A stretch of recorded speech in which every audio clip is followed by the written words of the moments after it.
Девран Хазардың телефонынан әдейі Явузға хат жолдайды. Мен Хазармын, қашып кеттім, маған тез арада ақша керек, екеуміз жолығайық деп оны кездесуге шақырады. Хазарға соңғы мәрте көмектесейін, ақшаны беріп, қару-жарақтың қайда екенін біліп алайын дейді Явуз. Зылиха мен Юсуп клиникаға келеді. Зылиха анализ тапсырып, УЗИге түседі. Екеуі балаларының жүрек соққысын тыңдайды. Хашмет Сүхейланы сол клиникаға алып келе жатады, баламыздың жүрек соққысын тыңдайық деп. Юсуп пен Зылиха оларға ұсталып қалады. Сол кезде Сүхейла Зылиханың 2 қабат екенін бірден біліп қояды. Нежла балымнан айырылып қалмағанда, қазір ол өсіп қалар еді деп жылап отырады. Эмрах Нежлаға жаны ашып, оны қолдап отырады. Бір кезде Нежлаға, сен әлі жассың ғой, екеуміз тағы да бір бала жасайық дейді.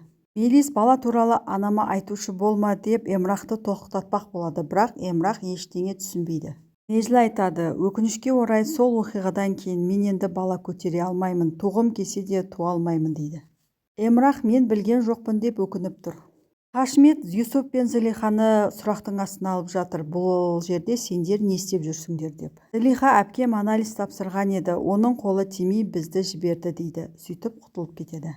Хашмет клиникаға кіріп кетеді. Сүхейла баласына мені тез құтқар дейді. Ол менің 2 қабат емес екенімді қазір біліп қояды деп тұр. Юсуп телефонын алып өтірікте Мелиспен сөйлескенде болады. Не болды? Әжем ауырып қалды ма? Біз қазір тез барамыз дейді. Хашмет анашым ауырып қалыпты деп үйіне қарай жүгіріп кетеді. Сүхейла Юсуп пен Зылихаға сендермен кейін сөйлесемін деп оларға ренжіген кейіп танытты. Әзизе анасын үйіне әкеледі. Бірақ балалар анасынан қорқып қалған, оған бармай тұр. Анасы балаларын есіне түсірген еді, бірақ онысын білдіртпейді. Өткенде сендермен дөрекі сөйлестім, кешірім сұраймын, бірақ сендерді есіме түсіргім келеді деп оларға жақындап құшақтай бастайды. Балалары анасына сұрақ қойып, жан-жақтан жамырап кетеді. Анашым, сіз бізді есіңізге түсірдіңіз ба деп. Бала не істерін білмей қалады да, мені жіберіңдер дейді. Жемо жынданып кетеді. Мен сені Явуздың үйіне енді жібермеймін деп анасын бір бөлмеге қамап тастайды. Фидан Жемоны басқа бөлмеге алып кетеді. Бала Азизеге мені жібер, Явуздың үйіне барайын, әйтпесе Явуз сендерді өлтіреді деп жылап отыр. Анашым, қорықпаңыз, Девран бізді қорғайды, мен сізді Явузға енді бермеймін дейді.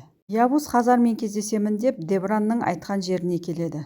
Девран келіп, сатқын ұсталдың ба дейді. Күйеу бала, бұл іске сен мені итермеледің, ауруханада саған қолдау білдіріп келгенімде сен мені қуып жібергенсің дейді. Девран, сенен сатқындықтан басқа еш нәрсе күтпеймін дейді. Сенің сатқындығыңды басқаларға, әсіресе Азизеге айтып беремін дейді. Явуз Азизеге айтпа деп жалынады. Екеуміздің ортамыз енді ғана түзеліп келе жатыр дейді. Не айтсаң да барлығын орындаймын дейді. Девран Явузға өзінің жоспарын түсіндіреді. Хашмет үйіне анашым деп жүгіріп келеді. Анасының жағдайы жақсы екен. Ремзия кемпір үйге Осман атайды шақырып алыпты. Зылиха анасына келіп, өзінің қиналып жүргенін айтады. Сіз мені ұмытып қалғансыз, бірақ біліңіз, қызыңыз жақында ана атанады дейді. Сол уақытта бала жылап жібереді. Бала, мені ұстап отыра алмайсыңдар, мен кетуім керек деп кетпекші болады. Самет, мен сені ешқайда жібермеймін деп құшақтап алады. Бала Саметке мені жібер балапан деп Саметті кішкентай кезінде еркелететін атпен атайды. Анашым, сен мені есіңе түсірдің ба дейді. Аналары балаларын есіне түсіргенін айтады, оларды құшақтап жылайды.